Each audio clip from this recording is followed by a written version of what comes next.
आप देख रहे हैं जनता जंक्शन और मैं भारती हूँ। इस वक्त मौजूद हूँ झज्जर में और लघु सचिवालय में लगातार है।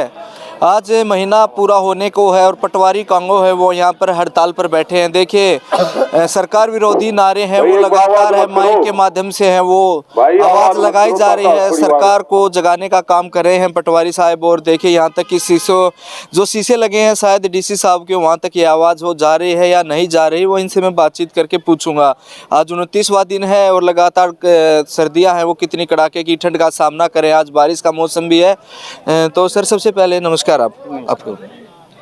सर आज 29वां दिन है, ना कोई सरकार का नुमाइंदा आपके पास आया है, ना कोई आपकी तरफ से है तारीखों पे तारीख दी जा रही हैं। पहले सरकार तारीखें देती थी लेकिन आज कर्मचारियों को उनको तारीखें देनी पड़ रही हैं, तो क्या कहेंगे?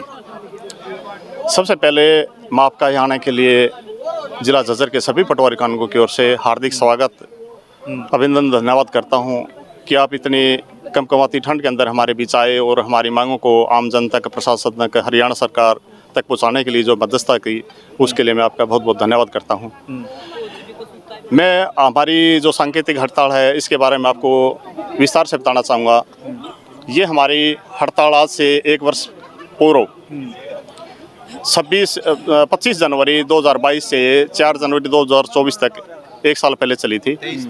इसमें हमारे माननीय मुख्यमंत्री महोदय जी ने हमारी 4 जनवरी को हमारे प्रदेश कार्यकारिणी को बुलाकर हमारी जो मांगे थी वेतन बढ़ोतरी की 35,400 रुपये, उसको बीच में रखते हुए 32,100 रुपये मान लिया गया था। वो मांग हमारी जो मानी गई थी वो हमारी 1/1/16 से काल्पनिक और अपना 1/1/2023 से वास्तविक तौर पर मांगी गई थी। परंतु फरवरी 2023 में जो हमारा नोटिफिकेशन था वो हमारे उच्च अधिकारियों के पास गया वेतन निर्धारित करने के लिए। उसमें हमारी 1/1/16 की बजाय 1/1/23 से हमारे को दिया गया। उसमें हमारे पटवारियों का काफ़ी गैप है, अलग अलग बैच से पटवारी साथी आए हुए हैं। उसमें हमारे पटवारियों के जो सीनियर साथी हैं उन्हीं को नुकसान हो रहा है, उनकी नए साथियों की बजाय उनकी वेतन कम हो रहा है। उसमें हमने 1 साल से लगातार प्रयास करते रहे। हम हरियाणा सरकार से, उच्च अधिकारियों से, जो भी सरकार स्तर के उच्च अधिकारी हैं उनसे हमारा लगातार वार्ता भी चलती रही और हमने माननीय मुख्यमंत्री महोदय से हमारी प्रदेश कार्यकारिणी समय मांगते रही। परंतु मुख्यमंत्री महोदय की ओर से हमारे प्रदेश कार्यकारिणी को 1 साल तक हमें वार्ता के लिए समय नहीं दिया गया। परंतु उच्च अधिकारियों को बार बार हम पत्रों के माध्यम से, वैसे निजी तौर पर मिलकर हमारी प्रदेश कार्यकारिणी ने लगातार वार्ता की। उसके बाद हमारे प्रदेश कार्यकारिणी ने यह फैसला लिया कि पूरे प्रदेश के पटवारी कानूनगो 3 जनवरी से सांकेतिक धरना रखेंगे। उसमें हमने प्रथम पड़ाव में 3, 4, 5 जनवरी निर्धारित की गई थी। इस प्रकार हमने धीरे धीरे हमारे पड़ाव बढ़ते गए। सांकेतिक धरना का आज हमारा इस तरह से 7वां पड़ाव है, जिसका आज अंतिम दिन है।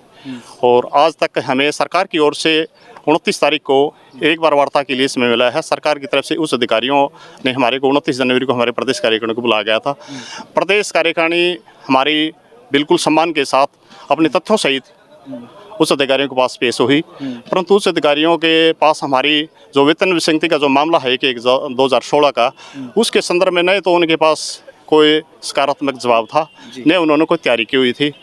लिपापोती करके सिर्फ ये कर दिया गया कि आपके बारे में विचार करते हैं, तकनीकी दिक्कत है, कानून दिक्कत है, लिपापोती कर दी गई।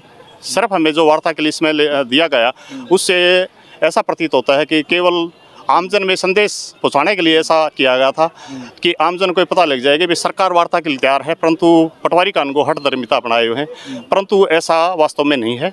पटवारी कानूनगो जो आमजन आज परेशान हो रहा है, कमकमाती ठंड के अंदर दर दर की ठोकरें खा रहा है, हम लगातार उनके प्रति खेद प्रकट कर रहे हैं। परंतु सरकार की ओर से इस मामले में कोई ध्यान नहीं है तथा कोई उनके प्रति सहानुभूति नहीं है और न ही उनके ऊपर किसी प्रकार की दया की जा रही है। हम आज भी जो आमजन परेशान है उनके लिए खेद प्रकट करते हैं आपके माध्यम से, और लगातार हम खेद प्रकट करते आ रहे हैं। सर मेरा सवाल ये कि देखिए 10 साल हो गए हैं सरकार को होने जा रहे हैं, जिसने आवाज़ उठाई सरकार ने उसी पर लाठियाँ बरसाई, चाहे वो टीचरों का मामला हो, सरपंचों का मामला हो, किसानों का मामला हो, और अब बारी आपकी भी। कभी भी आपके साथ कुछ भी हो सकता है, तो कितना प्रिपेयर यहाँ बैठे हैं। चाहे पंचकूला जिसने जाके लड़ाई लड़ी उन पर लाठियाँ बरसाई गई। आप आए दिन देखते हैं, सोशल मीडिया दिखाता है, शायद बड़े चैनल तो ना भी दिखाए, लेकिन अगर ऐसा होता तो कितने तैयार हैं यहाँ पर आप, क्योंकि कभी भी ये सरकार कुछ कर सकती है।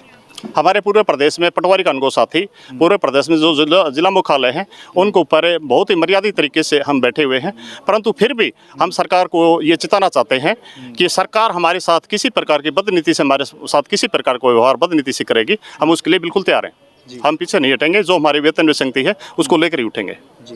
सर, आप भी लगातार यहाँ बैठे हैं, आगे लोकसभा चुनाव भी हैं, विधानसभा चुनाव भी हैं, आप भी एक मतदाता हैं और कर्मचारी भी हैं, कितना असर है कांगो, ये पटवारी कांगो डाल देंगे चुनाव पे?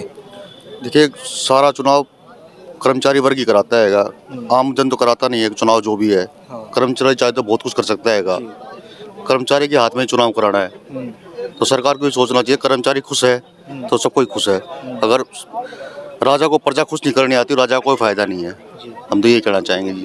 तो आप ये बताइए मेरे को, क्या 10 साल का जो मनोहर लाल खट्टर का कार्यकाल रहा है वो लास्ट में आके कहीं फेलियर तो साबित नहीं होगा? 100% फेलियर है जी, 100% फेलियर है। जब कर्मचारी की आवाज़ नहीं सुनाई देती तो फिर क्या सुनाई देगी उनको? आप क्या कहना चाहेंगे? प्रशासन की प्रथम इकाई पटवारी से शुरू होती है। यदि पटवारी वर्ग ही खुश नहीं है तो सरकार से कौन खुश होगा? मैं यही कहना चाहता हूँ कि सहानुभूतिपूर्वक दिखाते हुए सरकार को हमारा जो वेतन है वो 1/1/2016 से लागू कर देना चाहिए, जो कि हमारा हक है। वेतन आयोग ने जो नोटिफिकेशन सरकार ने हमारे को कराया 24/1/2023 को, उसमें स्पष्ट लिखा है कि ये नियम 1 जनवरी 2016 से लागू हो गए। तो क्यों नहीं हमारे साथ ऐसा क्यों किया गया कि प्रोस्पेक्टिवली शब्द जोड़ के हमारा वेतन काटा गया? मैं सरकार से ये गुजारिश करता हूँ कि कर्मचारी जो है पटवारी कानून को है वो हमेशा सरकार का साथ दिया, भविष्य में भी देगी, लेकिन इनकी मांग जो है जायज़ है, हक है, उसको सुनना चाहिए। सर, जिस तरह से इन्होंने कहा कि आवाज़ सुननी चाहिए लेकिन सरकार तैयार नहीं है। एक साथी ने कहा कि कर्मचारियों को चुनाव कराने होते हैं, लेकिन उसके बावजूद है कहीं ना कहीं से सरकार है फिर भी अनदेखी कर रही है। तो आगामी रणनीति क्या रहेगी कि सरकार आपकी आवाज़ सुने और जल्द से जल्द है वो आम जनता तक आप पहुँचे, उनका काम करें? काफ़ी परेशानियाँ हैं आम जनता की, जो आपके यहाँ बैठे होने से आम जनता परेशान रहती है। आमजन के प्रति हम लगातार खेद प्रकट करते आ रहे हैं और अब भी हमारा ये है, जिस दिन भी सरकार हमारी मांगों को लागू कर देगी उस दिन हम जो आमजन का कार्य है उनका काम तत्परता से निपटाएंगे जी। और कुछ महिला पटवारी भी इस वक्त मेरे साथ यहाँ जज्जर में मौजूद हैं। मैम, कितनी परेशानियाँ हैं सर्दी के मौसम में यहाँ झेल रहे हैं? सर्दी के मौसम में परेशानियाँ तो हैं ही सर, कड़कड़ाके की ठंड पड़ रही है, सभी को बीमार हो रखे हैं, किसी को सर्दी लगी हुई है, किसी को बुखार है, लेकिन उसके बावजूद भी आ रहे हैं क्योंकि सरकार हमारी कोई सुन ही नहीं रही है, अपनी 8 धर्मेता अपनाए हुए है। क्या कोई उम्मीद है, कोई आस है कि इस तरह से आप बैठे रहेंगे अपने उस पे अडिग रहेंगे तो सरकार वो मान लेगी? हाँ जी, उम्मीद तो है, उम्मीद पे ही बैठे हैं। उम्मीद नहीं होती तो अभी तक उठ ही लेते। उम्मीद है जी सरकार मानेगी हमारी बात। 1 साल तक है किसान हैं वो सड़कों पे बैठे रहे, किसी ने उनकी सुनाई तक नहीं दी आवाज़ें। आप भी चिल्ला रहे हैं लेकिन ये खिड़कियां दरवाजे, इनसे आपकी आवाज़ पार जा पाएगी, क्या लगता है? हाँ जी, जाएगी जी, जरूर जाएगी, क्योंकि हम पटवारी हैं जी, सरकार की रीढ़ की हड्डी हैं। कब तक रीढ़ की हड्डी के बिना सरकार चलेगी, ये भी हम भी तो देखें कब तक ऐसा क्या तंत्र है पटवारी को पास जो इतने कॉन्फिडेंस से आप बोल रहे हैं कि आवाज़ जाएगी? जरूर जाएगी जी, वो हमारे काम ही इतने हैं जी। अगर गिनवाने बैठ जाए ना, सरकार कहती है कि इस तनख्वाह के आप कैसे हकदार हो। जो हमसे ये सवाल पूछते हैं, एक बार हमारे सामने आके ये बताएं हमें, जो वह तनख्वाह ले रहे हैं उनके काम क्या है, हमारे काम क्या? अगर उनसे डबल काम नहीं पा जाए ना हमारे, तो हम यहाँ से उठ जाएंगे। कहीं ऐसा ना हो कि थोड़ा सा लालच दे के आपको चुनाव में यूज किया जाए और फिर आपको फिर इसी धरनों पर आना पड़े? ये तो जी हमारे प्रधान का फैसला होगा, इसमें तो हम क्या सकते, जो हमारा प्रधान कहेगा वही हम करेंगे। आप भी कुछ कहना चाहेंगे? आप देखिए, जिस तरह से 29वां दिन है पटवारी कांगो का और अब देख पा रहे हैं कि पूरे ज़िला जज्जर के पटवारी हैं वो इस वक्त यहाँ मौजूद हैं और बारिश है वो देखिए वो शुरू हो चुकी है। बारिश के बाद के हालात यहाँ काफ़ी ख़राब हो जाते हैं, प्रशासन की तरफ से कोई सुविधाएं मुहैया नहीं कराई जाती और देखते हैं किस तरह की तस्वीरें होंगी। क्या पटवारी बारिश में भी यहाँ रुकेंगे या फिर कहीं आसरा लेंगे या सरकार की तरफ जाएंगे? और कोशिश करेंगे कि आगे की खबरें हैं लगातार, पिछली भी हमने दिखाई, पहले दिन से हम यहाँ मौजूद हैं, आराम से शांतिपूर्वक है ये अपनी आवाज़ है वो पहुँचाने की कोशिश कर रहे हैं। आगे की जो तस्वीरें होंगी वो भी मैं आप तक दिखाने की कोशिश करूँगा। जब तक बने रहे मेरे साथ और देखते रहे जनता जंक्शन।